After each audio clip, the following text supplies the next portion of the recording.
How's it going, guys? Living in Bad Faith here, and I'm doing another Homefront gameplay commentary. And you'll see I've got this video in fast forward mode. That won't last through the whole video, it's just that this particular gameplay, I feel like I'm talking faster while I'm watching my gameplay go by faster. I don't know, probably not, it just seems a little weird. Alright, so yep, back to my previous point. This gameplay is really long, and it was about 17 minutes in total, which won't fit on one YouTube video, so I decided to just shorten all the parts that I'd basically just all the parts where I was playing really crap. I just made them shorter, or I made them go by faster. So you see this bit here is normal speed, so this is going to be a decent kill streak. And so I'm using the M16 with the ACOG scope.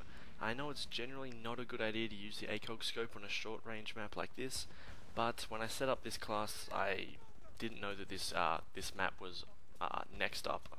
So I just had to go with the this gun with this attachment for this game. So yeah, and I did want to make an M16 gameplay just so I can talk about the M16 on the PC version of the game. But I'll get to that later once I speed back up the video when I'm not on the good kill streak. Okay, so in this particular part of the video, we have both A and B in this ground control game, and I'm sitting in between them in like a underneath the petrol station near the Bowsers. And for the most part, this is probably the place that you want to sit when you're on the USA team and your allies have A and B, because it allows you to see both the road in front of A and the road in front of B, so you can watch the enemies moving from their spawn to A, like I'm doing just now, shooting these guys as they approach A. And because if you notice on this map, when you're at A, you can't see directly onto that road.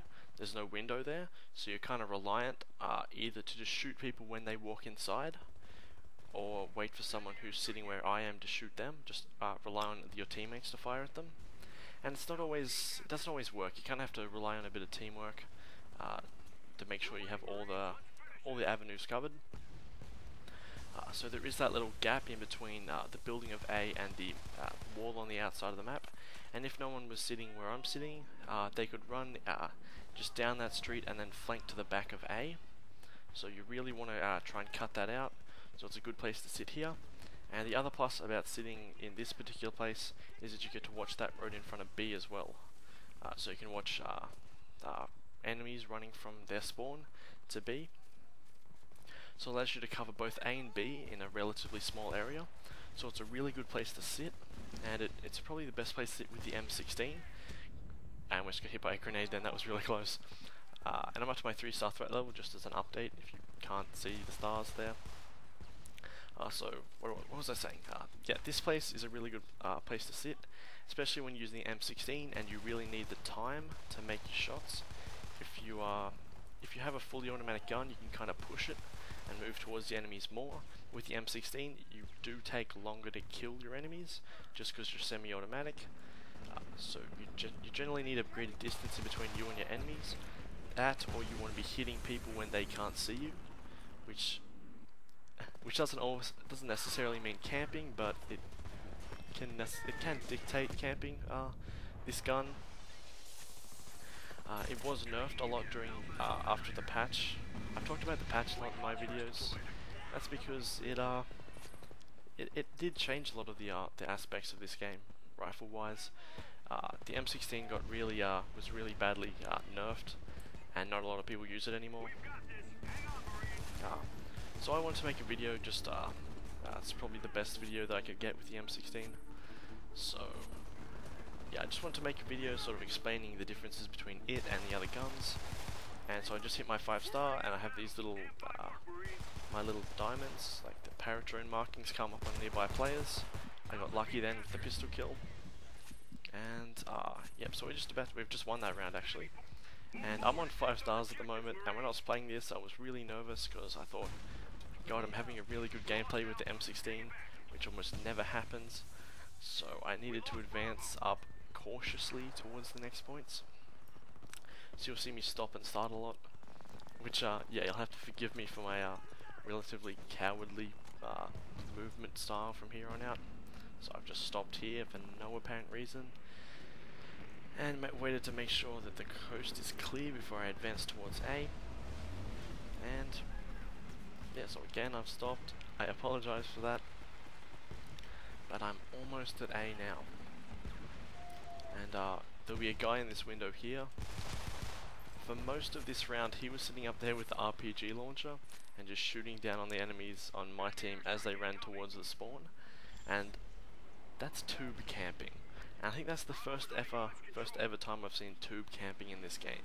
I haven't seen tube camping since Modern Warfare 2, but it re-emerged itself in this game. So eventually I've made my way to A, and when you're playing on the USA at this part of the map, there isn't that same sort of point where you can sit and watch both A and B at once.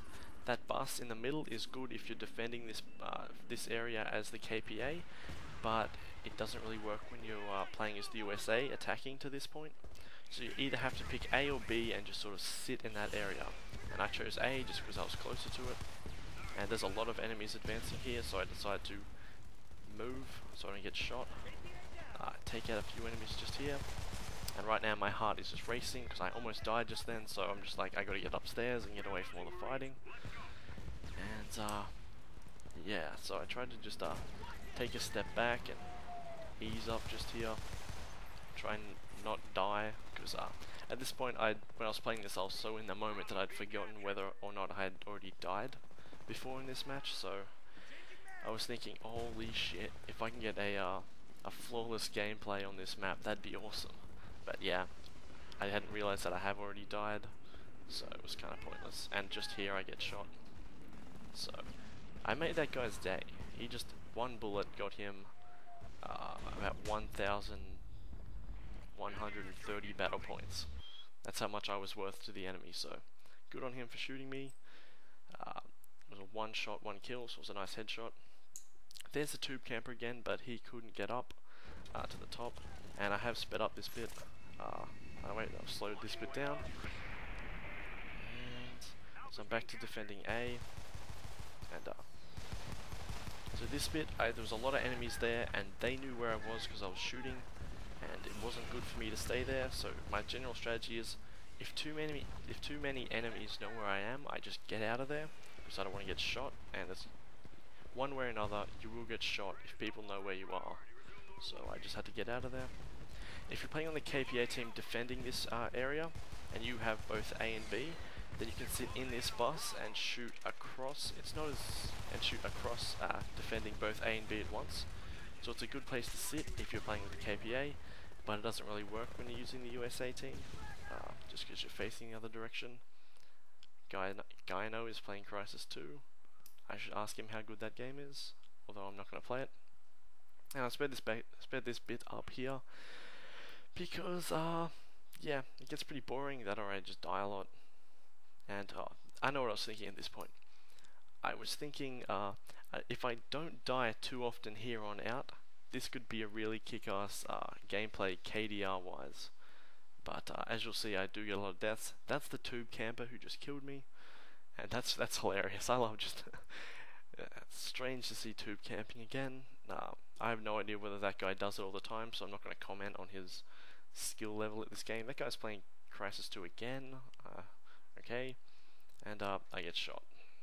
Trying to attack A, and he picks up my gun, my beautiful, gorgeous, pink M16, and he defiles it.